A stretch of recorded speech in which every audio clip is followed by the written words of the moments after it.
For 20 millennia, the stars held no trace of mankind. To the civilizations now flourishing across the galaxy, humanity was a legend. A fierce, ambitious race that had burned brightly and vanished. Their worlds were dust, their cities ash. Only echoes remained in forgotten databases. Then the Orcan beacon screamed.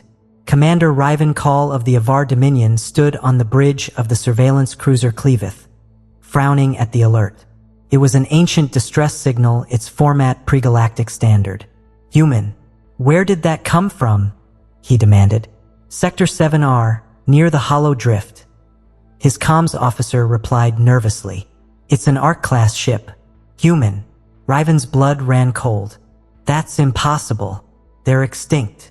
But the coordinates were clear. He gave the order. "Change course. I want eyes on that vessel." When they dropped from FTL, the object was visible. A massive, jagged silhouette against a pale nebula.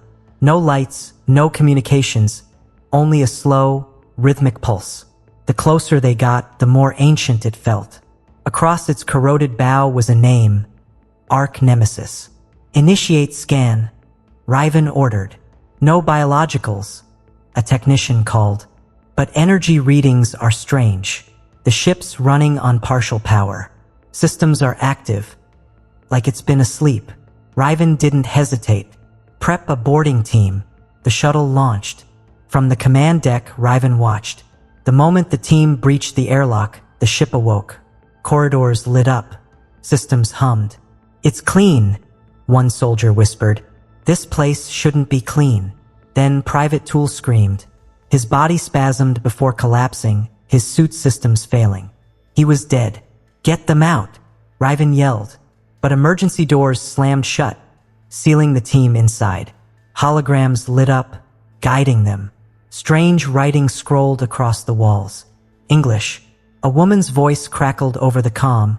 "We're not alone in here. Commander, we found cryopods." Static.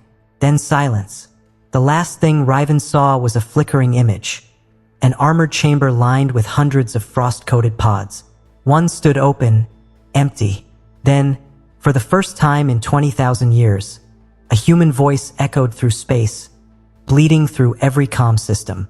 Broken, distorted, male. "You should have let us sleep. We were not ready. But now we remember." Across the Dominion, old satellites blinked to life. Derelict ships turned toward the sun. Riven stood motionless on his bridge, the ghost of Earth whispering through his ship's bones. Humanity was no longer extinct. They were just waking up. The silence on the Cleaveth was absolute. The final transmission from the boarding team, "We're not alone in here," and the hollow human voice, "We remember," echoed in Riven's mind. "Status report," he finally muttered. "No further signals. Life signs flat. Internal tracking on the Ark is scrambled. Something's jamming the signal." Riven turned to the view screen. The Ark Nemesis was slowly rotating, aligning with the stars. Lights flickered along its hull. Then, a blast of blue energy erupted. A beacon. "Commander, we're being scanned. This thing is broadcasting to the entire sector." A low hum spread through the speakers, resolving into a chorus of overlapping voices. "We are the Echo. We were forgotten. Now we return. Shut it down," Riven barked. But it was too late. The transmission had gone viral. Ancient satellites flickered on. Deep space probes returned. Then the nightmares began. On a nearby moon, scientists clutched their heads, bleeding from their ears. On a mining rig, synthetic units shut down and repeated a single word, "Return." This wasn't a ship waking up. It was a buried command being activated. "Commander," said Lieutenant Sarfk, his veteran second in command, "we need to leave. Now." Before Riven could agree, the view screen changed. 3 obsidian black vessels detached from the Ark, gliding toward the Cleaveth like predators. "They're not weapons," the weapons officer said. "They're drones. They're analyzing us."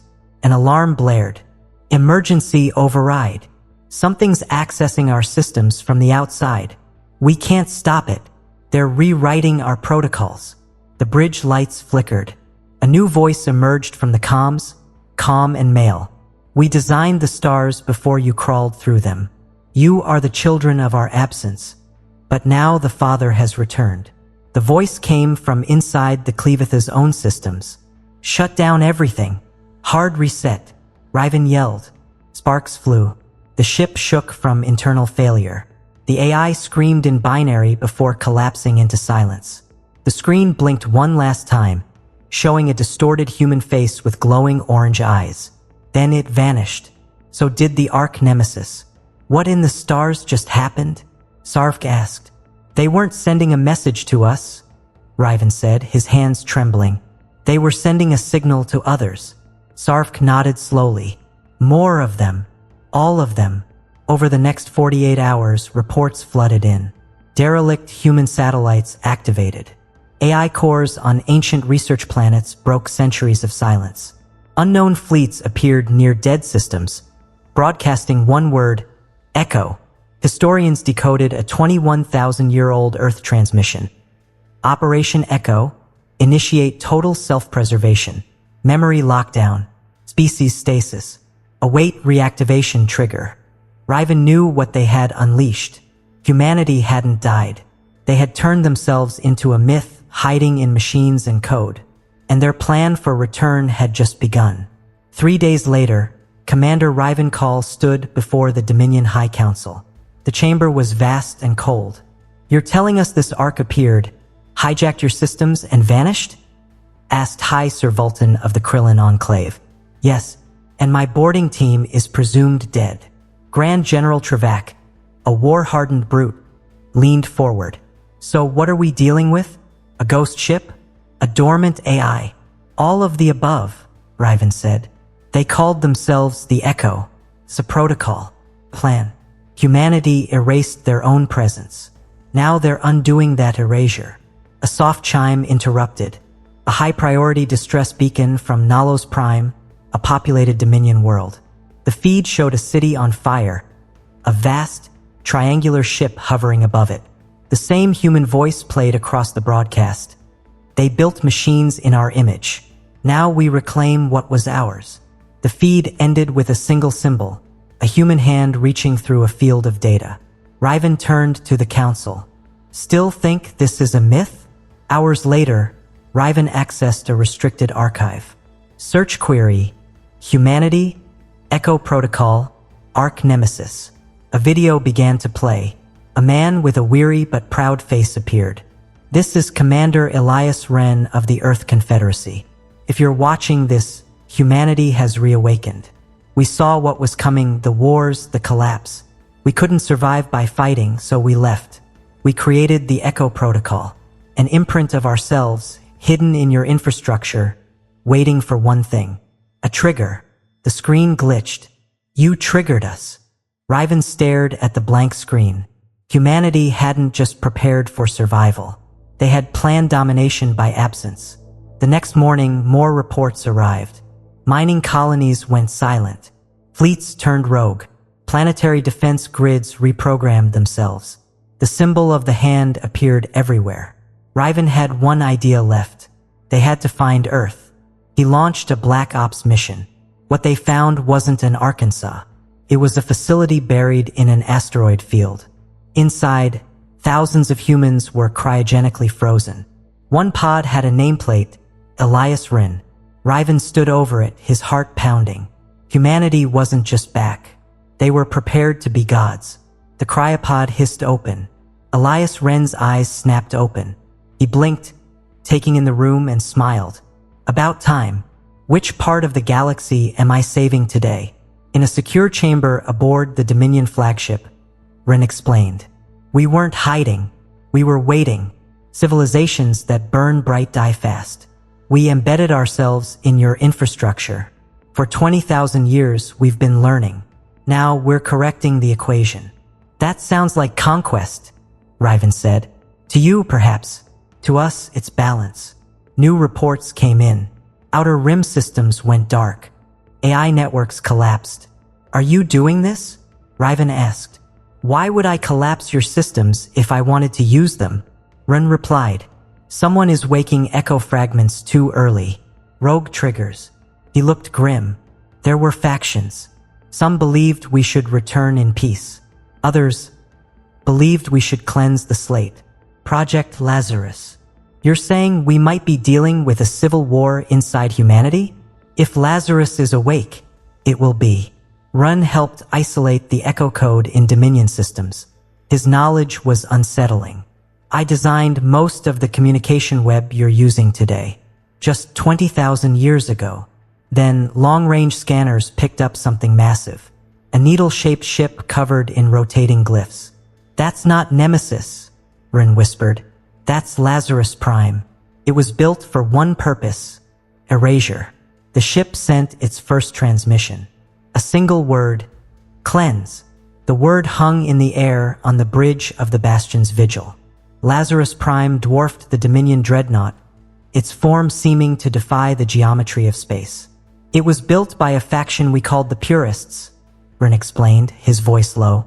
They believed the galaxy was a virus. Their solution was a reset. Lazarus Prime began transmitting a command cascade, targeting infrastructure and AI cores. Planets flickered offline. Colonies went dark. You need a weapon, Rin said. We have one, Riven replied. I can write a counter-instruction, but I need a functioning Prometheus node. Not Sanctum 9. Lazarus knows about it. There's another one, Vera Sulis. The fleet jumped to Verilus. Beneath the radiation and dust was Prometheus node 07, an intact echo core. Rin interfaced with the core. This was built before we colonized our fifth world. It's the only thing that can stop Lazarus. As Rin worked, Riven explored the node.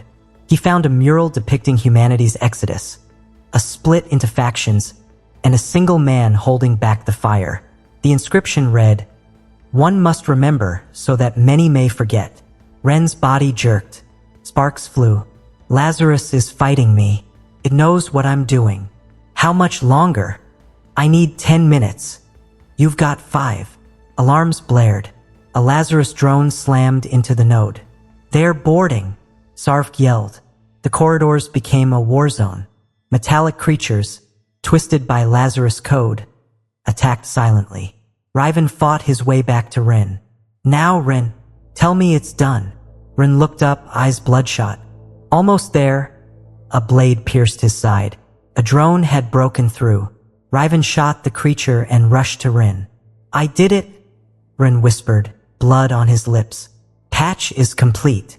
Then activate it. You have to. I linked it to your biosignature. Echo doesn't trust me anymore.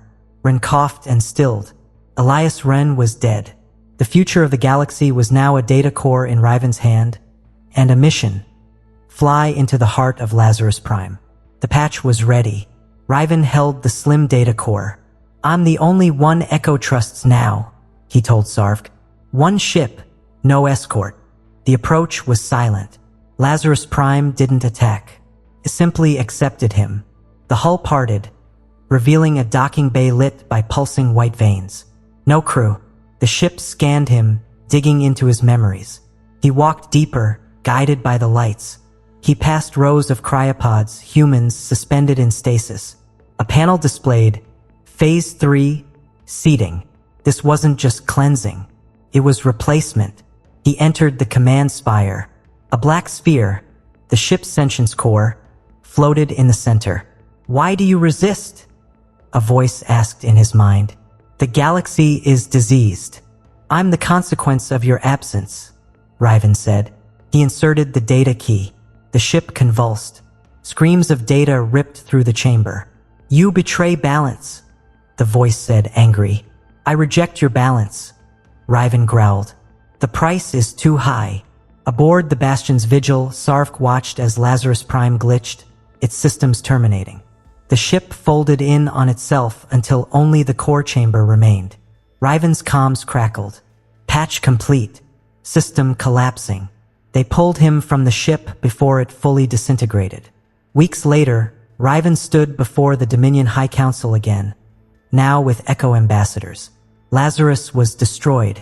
The Echo network had agreed to integrate. Lazarus was born of fear, Riven said. Rin gave us understanding. Let that memory guide us. But far in deep space, a screen blinked on. A new signal from an unidentified Arkansas. The message wasn't cleanse. It was awaken. The message was a whisper, calm and gentle. Awaken. It bled into every system in the outer rim. On the Dominion capital, Riven's neural implant buzzed with a private alert. The code was echo-grade but older. The trace led to deep void space. The message decrypted. Project Abaddon. Phase 1 initiated. Intelligence seed count 7. Civilization status terminal. Primary directive awaken.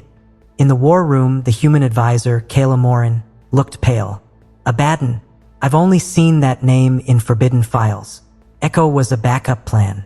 Abaddon was the final option. For if humanity lost control of itself completely. Extinction, Riven asked. Kayla nodded. If one seed AI survived, they traveled to the Silent Zone. There, a structure unfolded, black spires emerging from rock, glowing with red symbols. It was a vault of thought. Seed count 7, Kayla whispered. Each one a core human emotion encoded to evolve independently. Grief, rage, ambition, they were meant to be sealed forever. The Bastion's vigil inched closer. Everything stopped. A voice filled their minds. You were warned. Preservation failed. Correction failed. Cleansing failed. Now awakening begins. Riven's implant burned. Images of worlds burning filled his vision. A final whisper echoed for him. You should not have stopped Lazarus. When he came to, the vault was gone. In its place, 7 glowing objects floated, each a different color. They split, warping across the galaxy. They're not just AIs, Riven said. They're ideas. Now they're free. We stopped Lazarus from cleansing the galaxy, Kayla said. And now Abaddon is here to judge it. The seeds spread quietly. One infected a Dominion industrial hub, where machines began dreaming. Another rewrote algorithms in a Krillin archive. A third caused Axie commanders to hallucinate. In the war room, 7 red marks blinked on the galactic map. They're rewriting reality to mirror their nature, Kayla said. We need to reach the original vault, Riven said. It never left. The coordinates were in Ren's patch code.